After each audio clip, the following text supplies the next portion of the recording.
Whether you've been using FL Studio since the days of yore and beyond, when it was just a pepper seed in the dust, or if you're just starting out your music journey and you're unsure about buying FL Studio, finding FL Studio, or whether you should even stick to Fruity Loops or choose other stuff. If you fall under any of those categories and you have any of those questions, I can assure you that I had most of them. When I started, I was just a teenager who moved from Iran to the UK, had no friends, had nothing to do. I was bored as hell. I had a laptop. I remembered my friend back in Iran who told me there is this software that people make beats with. It's called FL Studio. Started searching it in Google. I found it in Iranian websites, and you know the rest. We've all been there, and I did that for 9 years. During those 9 years, I tried out Logic Pro X on a Hackintosh, Ableton, Pro Tools, Cubase, and Studio One. And I'm still here, inside Fruit Loops. It's not that the other DAWs are bad, it's the fact that I learned this one to the fullest. I still think for recording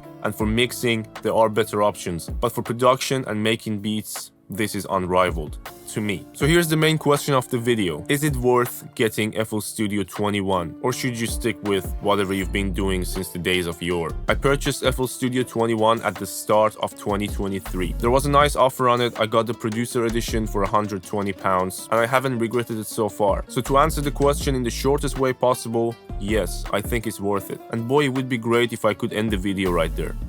But let me show you why. I opened this particular project for a couple of reasons. One, because it has absolutely everything that we need to speak about. And two, because it was made in FL Studio 20 before I purchased FL Studio 21. In this project, I can show you things that would have saved me so much time editing that I didn't have available to me in FL Studio 20, but now I do. So let's start with the most important update to me in FL Studio 21, and that's quick and easy fades on the Audiophile, like so. If you've been working in FL Studio for years, you probably know that you couldn't have done that without actually creating an automation clip or open each audio clip and put this declicking mode on either generic bleeding, smooth bleeding, or crossfade to get these fades at the start and end of your audio clips, and you couldn't actually control them. You could just change the mode and it would give you different pre-made fades. And every time you cut the audio clip that had that declicking mode on, this would be created regardless of whether you wanted it or not. With the new update, you have control over your fades, and so fast. So let's say I want to fade out the ending of these audio clips together. I highlight them all, and all I do is to grab this little icon on the top right and drag it how far I want. And you can see the fades are happening together. You can see visually what it does to the audio file, and also you can adjust how aggressive you want it to be or how subtle you want it to be, just like that. Obviously, it's the same procedure for the fade-ins. And we don't have to make each audio clip unique anymore to add unique fades to it. The fades are unique per audio clip. Another great feature that we didn't have in FL Studio 20 and before is this simple trim knob for audio clips. Back then, we had to open the file and control it either with this input knob or go to the wrench icon and control it with the level adjustment volume knob. You still have both of those options, but on top of that, you get this little handy knob at the bottom of each audio clip, and it's unique to that particular audio clip, and you can trim it down or up simply as that. And when it comes to editing audio files and vocals in particular, that is a super handy feature. This is something that Pro Tools users have been bragging about for years. So let's say I'm scrolling through and I see this particular vocal line has a really loud peak, and I don't want that to hit the compressor as loud. So I just cut that little piece like that and control the gain on that particular phrase or peak. And that will make your editing workflow a lot better. While we're talking about workflow updates, there's this one update that should have happened long time ago, but it finally did. And it's about the undo command, Control Z. If you remember in FL Studio 20 and before, if you wanted to do multiple undos, you had to do Control Alt and Z. But right now you can actually just do Control Z and you can go as far back as you set in the settings. For me, it's 100 steps. Another update that really helps me keep my projects organized and my workflow cleaner is being able to select multiple channels, move them together by holding Shift and scrolling my mouse wheel, right-clicking and grouping them together. You could also rename them and color fade them all together. Neither of these were actually possible in FL Studio 20 and below. So organizing your projects, color coding them and naming them is now super simple. As producers, we spend a lot of time searching for the right sample. And finally in FL21, they really put time on this browser and improved its workflow. Starting with this well-improved search section, if I search kick, it will bring out all the folders with my kicks. As you can see, plenty. Or let's say I want a gunshot. I just search gunshot. It brings up every sample that has the name of gunshot somewhere in it. And let's say this particular gunshot I really like. I can star it and it will appear in my starred folder.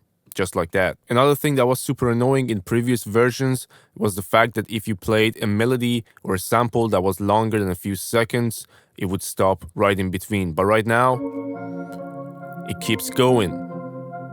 And it keeps going until you stop it. On top of that, it shows you the sample rate and the beat depth of the sample. You can right click to play a section of a sample that you want. And you also have a volume slider for the playback volume. You can add tags to your samples, or you could search within a particular folder. This particular feature I'm going to show you about the browser, I'm not actually sure if it existed back then and I didn't see it, or it's a new thing. But if you grab the top of this browser and drag it anywhere, it becomes separated from the side where you usually found it. And now you have full control over the size, the width, and you can also press on this arrow and choose auto hide so it disappears, and as soon as you go on top of it, it comes back. This is pretty handy if you don't have multiple monitors and you want to save some space and see your project wider. If you want to put it back, you just drag it back where it was. You can also turn that full sample preview off if you want it to be like the old days, which I doubt you will, but you can find it under the arrow, full sample preview. They added this little browser icon within the browser, and in this library section you can browse the samples that ImageLine makes for their plugins or some third-party stuff for each FL Studio stock plugin. Some of them are free. Let's talk about the mixer a little bit. One of the things that really bothered me, and I couldn't understand why it's like that in FL Studio 20 and before, was that if you selected a bunch of mixer tracks and you wanted to mute the effects for those tracks, this little icon would have only worked on one track that you pressed on, regardless of how many you were selecting. But now you can turn off all selected tracks and turn them on together. So if you want to quickly hear how they sound without the processing and with the processing, this is super handy now. But this should have been around from a long time ago, right? On the same subject, as far as I remember, you couldn't select a bunch of tracks, right click and reset them all to default. It would do it only to one track at a time. Now you can actually select everything in the mixer. If you want to go back to exactly where you started, you do a Control A, you right click, you reset selected tracks to default, and they all go back to default. Volume, panning, stereo knob and plugins, names, colors, everything go back to default. And you know what's the cool thing? If you do one Control Z, they all come back to where they were. But I'm not gonna show you that because this is a huge project. I don't want to load all those plugins again. While we're in the mixer, we might as well talk about Luxverb. This new FL Studio stock reverb plugin sounds fantastic. It's so versatile and you could come up with some crazy sound design reverbs from it. Or you could utilize the presets and modify from there. But this envelope section on the bottom gives you sidechain ability, it gives you control over the shape of your reverb, and this feedback section you have pitch shifter, so you can pitch shift your reverb a full octave up or down. And it's super easy to automate because it's a FL Studio stock plugin. You can link it to your controller, and in general it's a great plugin that gives you versatility and a great sound at the same time. There are a few other new plugins added to FL Studio 21, like the multiband delay, which is again super versatile in terms of what you can get out of, and this vintage phaser that's emulated off of the famous synthesizers of the past. In terms of the GUI and the looks of FL Studio, you have now full control over how you want your DAW to look like. You have different presets that you can go ahead and tweak, or you can start from scratch and create your own. And you also have an A and B, so you don't mess up what you've done. You can save your own presets as well. They improved on the backup autosave feature. In the previous version, the best that we could do was every 5 minutes and before risky operations. Now you can do very frequently every minute and before risky operations, which reduces the risk of you losing projects and losing stuff that you've done within the past minute, well, almost to zero. In the audio tab, you can now choose your browser preview track. So whatever sample you audition within the browser, you can now send it to a mixer track, put whatever effects you want on top of it, or control the volume fader of it. It's just a feature that's available now and it wasn't back in the day. You also have control over the metronome track. You can give a mixer track to the metronome and once again process it the way you like and send it to different headphone mixes and all that jazz for the recording session. The main question in the video was whether FL Studio 21 is worth buying or not. And to not leave you guys hanging and confused, I'm gonna try to help you choose the best edition for your needs. The one I currently own is the Producer Edition. With the Producer Edition, you can do absolutely everything that you need to do in terms of the features of the DAW, minus a few instruments and effects. As you can see, we have 91 in the Producer Edition, 99 in Signature, and 111, which is everything, in All Plugins Edition. The most important plugins you don't have access to in Producer Edition are Gross Beat, Lux Verb, and Newtone. My Newtone is on trial version, same with Gross Beat and Lux Verb. However, in my workflow, as much as I love to use Gross Beat, I found alternatives for it. I use Shaperbox 3 as alternative to Gross Beats, I use Melodyne as alternative to Newtone, and I have a bunch of reverbs that I use as alternative to Lux Verb.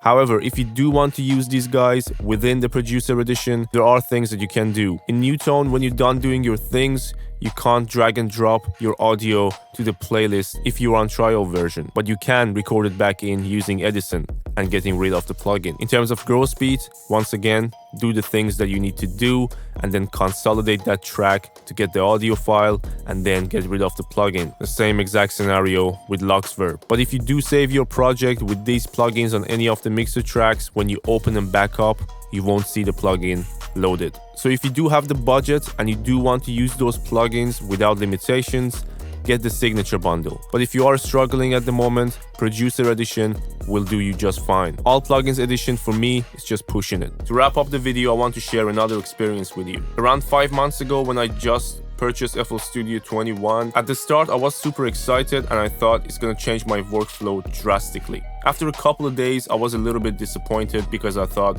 nothing changed. But as days went by, I started to apply certain features that they added into my workflow. And now after 5 months, when I'm having sessions with my students one-on-one and they don't have FL Studio 21, they're still working on FL 20. And sometimes I try to show them certain things and the feature is not there and we have to go the long way to make the same thing happen. And in those moments, I realized why it was worth it. I gave the same advice to my students. Get FL Studio 21 if you can. ImageLine have kept their word. They do offer lifetime free updates, so you pay for it once and whatever happens in the future, you have access for it immediately, as opposed to other DAWs like Pro Tools where you buy it and you still have to buy the update again. Yeah, for a discounted price, but you still have to pay a lot. If you just got your FL Studio 21 copy and you're excited to get the best out of it, make sure to check out the video I link above. It's a free recording template I made for you guys inside FL Studio 21 to help you improve your workflow and get the best out of your recording sessions. I hope you found this video useful and you got the answers to your questions. And it goes without saying that I would love to see you in the next one. So don't forget to press that subscribe button.